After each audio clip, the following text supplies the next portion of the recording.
अस्सलाम वालेकुम। अबरार रशीद आपकी खिदमत में एक मरतबा फिर हाजिर है। 3 खबरें हैं बड़ी अहमियत की हामिल, और एक खबर सऊदी अरब से मुतालिक है, दूसरी ओमान के मुतालिक, और तीसरी खबर जो है वो अबू धाबी से ताल्लुक़ रखती है।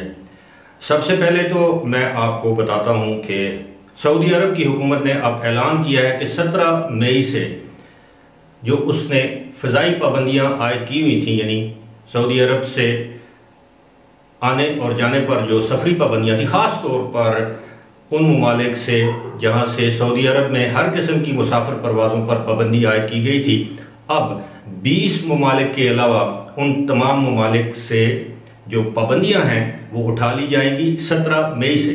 यानी तमाम बहरी, बरी और जो फ़ज़ाई जो रास्ते हैं अब उनको खोल दिया जाएगा। याद रहे कि सऊदी अरब ने फरवरी के आगाज़ में इन पाबंदियों का ऐलान किया था, इतलाक़ किया था। उसके बाद ये पाबंदियाँ 1 या 2 हफ्ते के लिए हटाई गई थी। अब ये पाबंदियाँ जो हैं वो 17 मई से ख़त्म कर दी जाएंगी, लेकिन उसमें 20 ममालिक जो हैं वहाँ उन पर ये पाबंदियाँ बरकरार रहेंगी। यानी इन 20 ममालिक से सऊदी अरब में कोई भी मुसाफिर परवाज़ नहीं जा सकेगी।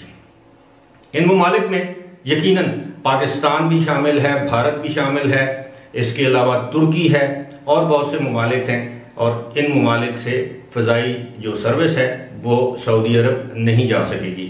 इसी के साथ साथ ओमान ने ऐलान किया है कि अब ईद के मौके पर तमाम जो मसाजिद हैं जहाँ पर ईद की नमाज होना थी, अब उस पर भी पाबंदी आयद कर दी गई है।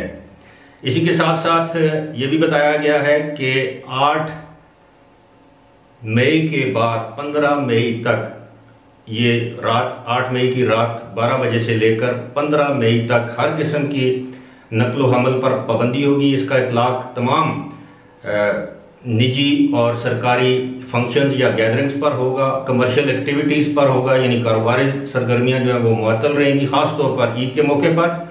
और शाम 7 बजे से सुबह 4 बजे तक कर्फ्यू रहेगा। कोई गाड़ी जो है वो सड़क पर नहीं आ सकती। इसी तरह जो लोग हैं वो एक शहर से दूसरे शहर तक नहीं जा सकेंगे। तमाम जो समाजी तकरीबात हैं उन पर पाबंदी होगी। जो ख़ानदानी गैदरिंग्स होती हैं, यानी जो ख़ानदान के लोग ईद पर मिलते हैं, उस पर पाबंदी आयद होगी, और ये पाबंदियाँ 15 मई तक जारी रहेंगी। अब आते हैं अबू धाबी की जानिब। अबू धाबी की हुकूमत ने ऐलान किया है कि उसने अब अपने जो क्वारंटीन के जो रूल्स हैं उसमें कुछ रद्दोबदल किया है। पहले ये था कि अबू धाबी आने वाले तमाम वो लोग जो चाहे उनका ताल्लुक ग्रीन लिस्ट वाली कंट्री से है या किसी और मुल्क से है, आने के बाद उनको PCR टेस्ट करवाना पड़ता था, और PCR टेस्ट करवाने के बाद उनको 10 दिन के लिए क्वारंटीन में रहना पड़ता था। अब उस 10 दिन का जो दौरानिया है उसको कम करके 5 दिन कर दिया गया। यानी अब अबू धाबी जाने वाले, वहाँ पर अराइव करने वाले पहले PCR टेस्ट करवाएंगे। PCR टेस्ट अगर नेगेटिव भी आता है तो 5 दिन के लिए आपको क्वारंटीन में रहना पड़ेगा। चौथे दिन आपको दोबारा PCR का टेस्ट करवाना पड़ेगा। उसके बाद आपकी क्वारंटीन का टाइम खत्म हो जाएगा, बशर्ते कि आपका टेस्ट नेगेटिव आए। इसी तरह और भी बहुत सी उन्होंने कवानीन में तब्दीलियां की हैं। मिसाल के तौर पर जिन लोगों ने COVID-19 की वैक्सीनेशन कर ली है, वो अबू धाबी जब आएंगे तो उनको PCR टेस्ट तो करवाना पड़ेगा, लेकिन उनको 5 दिन के क्वारंटीन में भी नहीं जाना पड़ेगा। अलबत्ता अगर खुदा न खास्ता किसी शख्स की वहाँ पर जो रिपोर्ट है वो पॉजिटिव आ जाती है, यानी उसमें कोरोना वायरस की तस्दीक हो जाती है, तो फिर यकीनन आपको 14 दिन तक अस्पताल में क्वारंटीन में गुजारने पड़ेंगे। एक लिहाज से एक अच्छी भी खबर है और एक लिहाज से ये बुरी भी खबर है, क्योंकि ज़ाहिर वो लोग जो वहाँ पर जाना चाहते हैं, जो B या C कैटेगरी में, उनके लिए अब भी अबू धाबी में मसाइल हैं।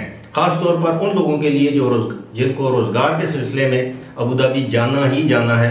अब देखते हैं कि ईद के बाद मामलात क्या रुख इख्तियार करते हैं, वहाँ की हुकूमतें इस हवाले से किन नए कवानीन का ऐलान करती हैं, कौन से नए कवानीन वज़ा करती हैं। अलबत्ता एक बात तय है कि ईद से कबल UAE की तमाम रियासतें जो हैं वो अपने नए कवानीन का ऐलान कर सकती हैं, जिसमें ज़ाहिर है कि खुदा न खास्ता अगर हालात काबू में ना आए तो इसी तरह ईद के इज्तिमात पर पाबंदी लगाई जा सकती है या उनको महदूद किया जा सकता है, जिस तरह गुज़श्ता साल हमने देखा था। अब जो ओमान के जो लोग हैं, ज़ाहिर है उनके लिए परेशानी है। ओमान ने पहले ही फ़ज़ाई पाबंदियाँ, सफरी पाबंदियाँ बरकरार रखी हुई हैं। सऊदी अरब की सूरत हाल मैंने आपके सामने बयान कर दी है। अब ये सारी जो सूरत हाल है, ऐसे लगता है कि गुज़श्ता साल जिस तरह अप्रैल, मई और जून के महीने में दुनिया के मुख्तलिफ ममालिक में बशमूल सऊदी अरब, UAE, Oman, Qatar, Kuwait, Bahrain वगैरह, वहाँ पर ये जो वबा है कोरोना वायरस की, ये अपनी इंतहाओं को छू रही थी।